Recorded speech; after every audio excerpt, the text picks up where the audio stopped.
இன்றைக்கி தான் 3வது நாள். இன்றைக்கி என்ன கற்றுக்கிட்டனோ அதை உங்களுக்கு சொல்ல போகிறேன். என்னோட சேர்ந்து உடம்பு குறைக்கணும் உங்களுக்கு ஆசை இருந்துச்சுன்னா ஒரு லைக்கு மட்டும் தட்டி விட்டுவாங்க, உள்ளே போகலாம். ஸோ வெல்கம் டு நான் ஃபிட்டாக போகிறேன் சேலஞ்ச் டே 3. இன்றைக்கி பைசெப்ஸ் அண்ட் ட்ரைசெப்ஸ் பண்ண போகிறோம். ஃபஸ்ட்டு ஒரு கட்டாக டம்பிளில் ஹேமர் கல் போட்டாச்சு.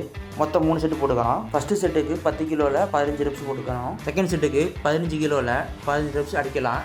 முடியாத பட்சத்துக்கு அட்லீஸ்ட் 13ஆச்சும் ட்ரை பண்ணுங்க. ரெண்டாவது ஒர்க் அவுட் பார்பல் கர்ல். இதில் எப்படி பிடிக்கணும்னா நம்ம ஷோல்டரில் இருந்து லைட்டாக 1 இன்ச்சு அவுட்டரில் பிடிக்கணும். ஃபஸ்ட்டு உங்களால் முடிஞ்சால் 5 கிலோ போடுங்க. 5 கிலோ முடியலைன்னா எம்டி பார்பல்லே பண்ணலாம், தப்பு இல்லை. அதில் 3 செட்டு முடிஞ்சதுக்கப்புறம் சீட்டட் பார்பல் கர்ல் போட்டாச்சு. உங்களால் தூக்க முடிகிற வெயிட்டை வச்சு ஃபஸ்ட்டு ஸ்டார்டிங்கில் வெயிட்டு கம்மியாகவே பண்ணுங்கள். ப்ராப்பர் வெயிட்டில் ப்ராப்பர் போஸ்டரில் பண்ணுறது தான் முக்கியம். அடுத்து கேபிளில் சிங்கிள் ஹேண்ட் பைசப் கர்ல் பண்ணியாச்சு.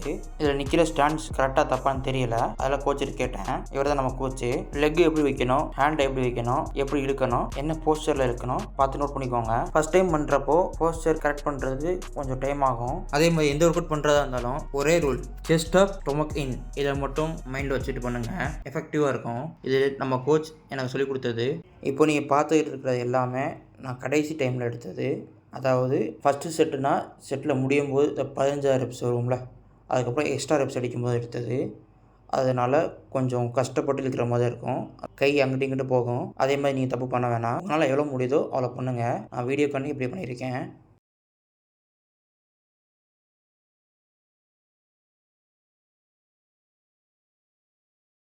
அடுத்ததாக ரிவல்ஸ் பைசப் கர்ல் அதே ரோப் மிஷின்லேயே பண்ணுறோம். இவர் தான் என்னோடய செகண்ட் கோச்சு. இது இப்போ ஃபஸ்ட் டைம் பண்ணுறதுனால எனக்கு தெரியல, அதனால் சொல்லித்தராப்புல. அதாவது என்னென்னா நம்ம எல்போ அப்பர் பாடியும் சேர்ந்த மாதிரி இருக்கணும். முன்னாடி இருக்கிற கை மட்டும் தான் போயிட்டு வரணும். எல்போ வரைக்கும் நம்ம பாடியோட அட்டாச்சாக இருக்கணும். நீங்களே பார்க்கலாம் என்னோடய பைசப்ஸில் 3 நாளில் எவ்வளோ பெரிய டிஃப்ரென்ஸ் வந்துருக்குன்னு. இதில் 3 செட்டு பண்ணிக்கோங்க. அதாவது 15 கிலோ, 20 கிலோ, 25 கிலோன்னு போட்டிருக்கேன். நீங்கள் வெயிட்டை கூட்டிகிட்டு ரெப்ஸை வேணால் 1-2 கம்மி பண்ணிக்கலாம், பிரச்சனை இல்லை.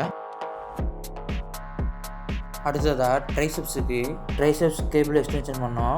இன்றைக்கி என் ஜிம் பார்ட்னர் லீவுனால நான் மட்டும் தனியாக தான் பண்ணிகிட்ருக்கேன். அடுத்ததாக single hand cable push down பண்ணிக்கோங்க. இது எப்படி பண்ணணும்னா நம்ம கையை கொண்டு போய் அந்த மிஷின் பக்கத்தில் வைக்கணும். வச்சோன்னா அதுலேருந்து வர டிஸ்டன்ஸு நம்ம நிற்க வேண்டிய டிஸ்டன்ஸு, அதுலேருந்து ஒரு காலை மட்டும் எடுத்து பின்னாடி வச்சு பண்ணணும். அடுத்த ஒர்க் அவுட் எப்படி பண்ணுறதுன்னு தெரியல, அதனால நம்ம ஃபஸ்ட்டு கோச்சை கூப்பிட்டோம். அவர் பண்ணி காமிச்சாப்புல.